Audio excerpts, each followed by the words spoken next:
a shadowy chamber in northern India, a grim ritual gets underway. Desperate families have sought out a radical cure that can get horribly out of hand. What would you do if the only way to heal your daughter was to have someone beat the demons out of her?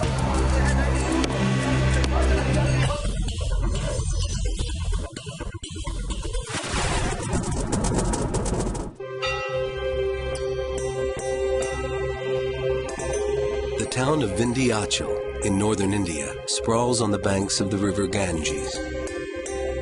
Here stands one of the most important temples in India. It's the main temple of Vindhyavasini Devi, a powerful Hindu goddess.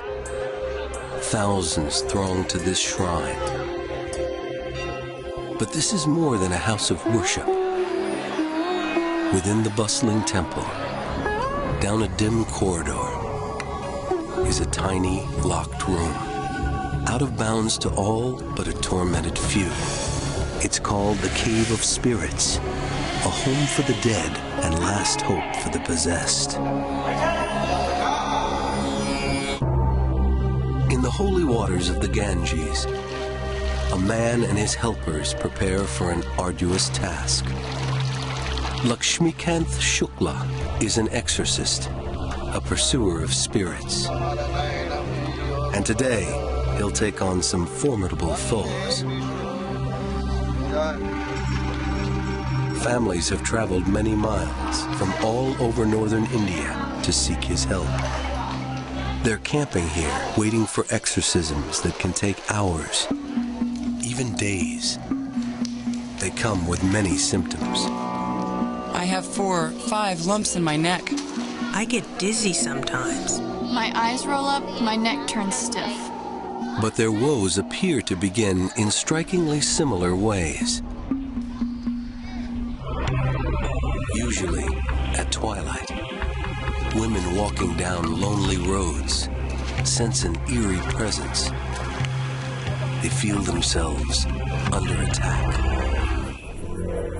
Overnight, something takes possession of them. Some blame gods of the earth and air. Others point to spirits of the dead. No one is certain. Becoming possessed by a spirit or a god is very common around the world. What they all have in common is a moment of weakened sense of self. It is then that they become something else or someone else. In some cases, they're regarded as unwell, and the spirit or the demon has to be exorcised through rituals. No doctor or drug seems to help. These people believe their only hope is the exorcist.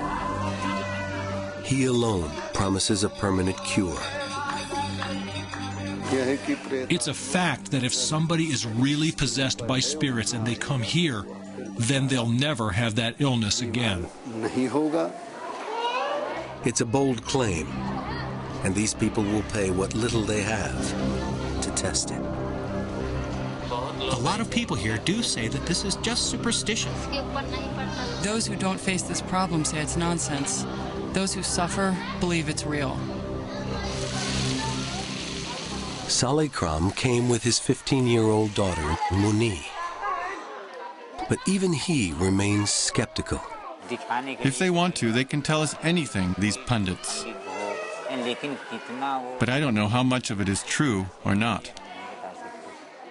For 8 months, Muni has been depressed and acting strangely. She had a stomachache.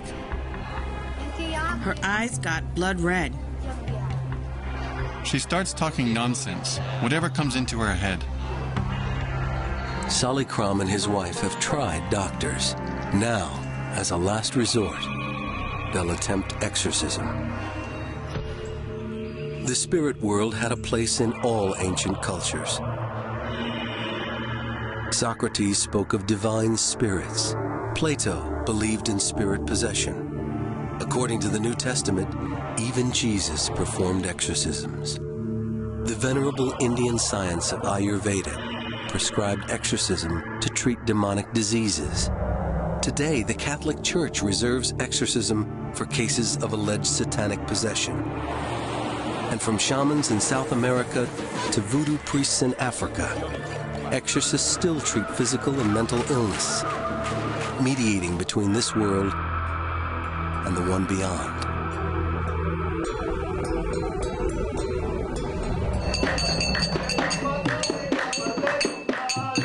Now, for Muni and the other girls, the moment is at hand. The exorcist works them into a trance. He's on the alert for potential trouble. He cannot afford a failure. Neither can Muni's parents. They know this is their child's last chance. One by one, the girls break down. When the spirit comes forth, the girl loses all control over her body.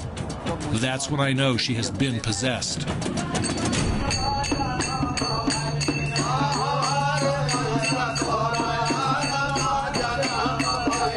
The exorcist urges the spirits to talk.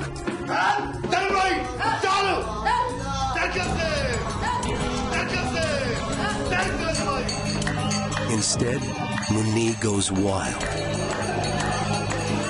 The exorcist does something a doctor would never do. He begins beating his patient. But it's the wrong move. The spirit gripping Muni rebels. Her exorcism grinds to a halt. Immediately, the exorcist tries to set things right. I was trying to protect you, O Mother. Would I hit you otherwise? But all may be lost. The spirit is silent. Her family fears Muni may never be cured.